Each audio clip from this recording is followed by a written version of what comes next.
All right, good morning. We are here at the Big New England Football Clinic, the 50th anniversary of the Big New England Football Clinic, and I'm joined by Bill O'Brien, you head football coach at Boston College. Coach O'Brien, good to see you, my friend. Good to see you. Thanks for having me. I appreciate it. I think the last time I was here, and I'm dating myself, was when you were at Penn State, and I came down for the express purpose to see you speak.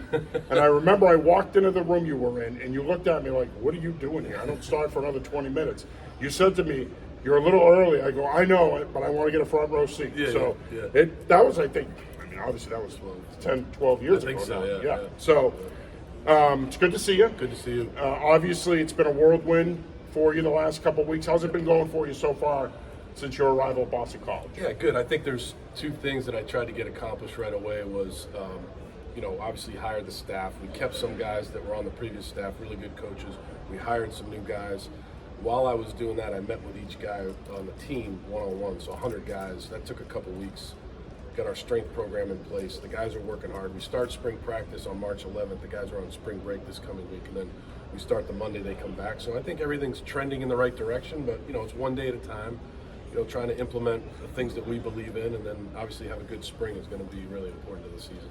Yeah, and obviously you got the job in the football world. You got the job late, if you will. So how much catching up have you had to do in terms of recruiting and getting the staff in place and everything else? Yeah, I have a little experience with that because when I got the Penn State job, that was late too. That was like after the Super Bowl basically. So it was a little bit late for that too. And so I had some experience knowing that we may not be able to get our system in place right away, but we got to get on the right recruits right away. So we have to get our philosophy in place and do a great job of recruiting, obviously this area, New England, New York, Ohio, and I think we're doing that. We divided up the areas on the staff, and everybody's working hard in recruiting.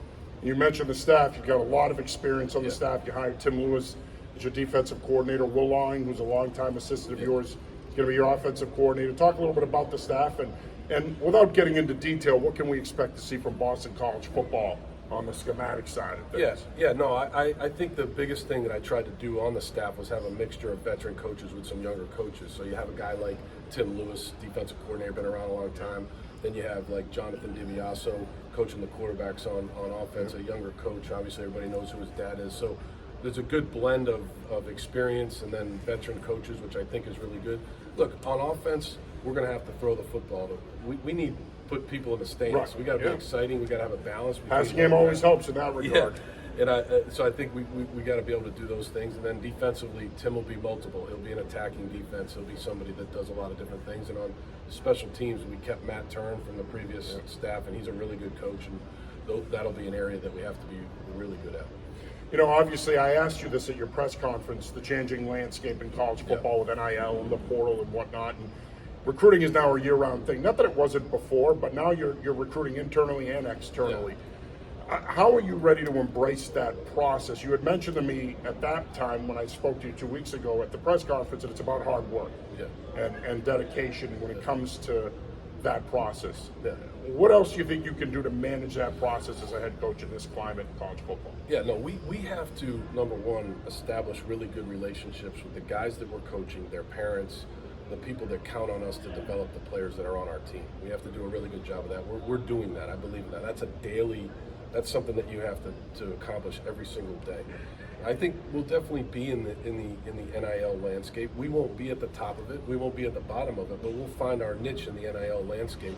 I think one of the things for me is if you're recruiting a guy and his first question is how much are you going to pay me, that's probably not the right guy for us at Boston And you College. mentioned that at your press conference. Yeah, we have to be smart about that. And then I think the one thing that you see with the portal is if there's somebody in the portal that we believe fits, that he wants to go to class, he wants a good education, he loves the city of Boston, he's a good football player that can help us, then that's something that we would look at. But I don't think we're going to bring in 20 portal guys per year because 20 portal guys don't fit Boston College, and we have to find the right fit for the school. So we'll be involved in a little bit of everything. And to that point, you talked a lot about having guys that want to embrace the Boston College experience, the education, the degree, being productive members of society and being involved in the community.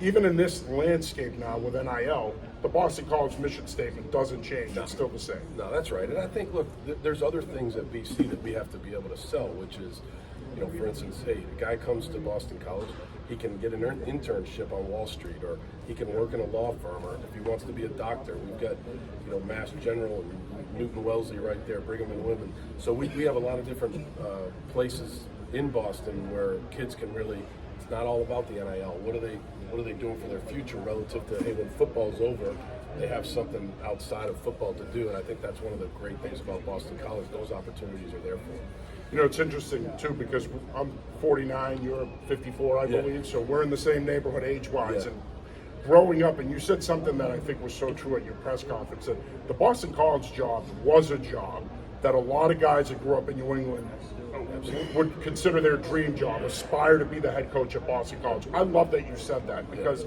I think people around here forget sometimes, and you've seen it with the Patriots, now you're at BC. Boston College football was a big deal, especially when we were kids. We're talking about Coughlin and Foley and those guys, and even before that with Bignell.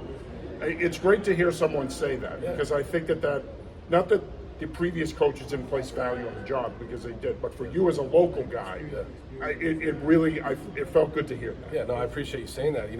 My career has taken me on a lot, like I said, a lot of twists and turns, but in the end, to have the honor to be the head football coach at Boston College, growing up the way we did, with the Flutie years, and then like you said, Tom Coughlin came in, and then Tom O'Brien. There was some really good years of Boston College football. A lot of great guys that played there that I looked up to when I was a kid, and so to be the head coach in a landscape now that's a little bit different, but Boston College still has its niche, and you can win doing both things. You can have a great education, you can play good football, and you can be in this landscape at Boston College. So, I'm very honored. I appreciate you saying that. I feel like it's a privilege every day to go to work. I love going to work every day. This job's a good fit for me. Right. So. Well, which brings me to my next question. Obviously, being from here, the opportunity to stay at home, it's well documented your family's situation. Yeah. Son's pitching at Tufts. Your younger son needs certain medical attention. How important was that in this process? Because depending on who you talk to, some people will say that was a big part of the process. Other people will say that was a part of the process. How much of a part of the process was that for you in terms of taking the job? Yeah, I would say in the end, that's the biggest part of the process, right, is family. I think that, I have an unbelievable wife, Colleen, who I talked about at that press conference, what she's meant to me. Anybody that's a coach, and there's so many coaches here. Coach for 30 years, I know how important you got to have a wife that really understands it. And then on top of that, we have our son Jack, who was kind of dealt a bad hand in life, and so he requires a lot of care. And Boston, when I was in Houston, the major cities are a really good spot for him. And Boston is where he really, when he was younger, he got a lot of good care. So to be able to be here, he doesn't have to move. We're not moving. That's a really good thing for the family, because in the end, there's nothing more important than that. Absolutely. Final question here for you, Coach. Expectations. Obviously, your resume speaks for itself. Your track record of success speaks for itself. How do you manage the expectations? Because they're going to be high. There's going to be a lot of eyes on this program now.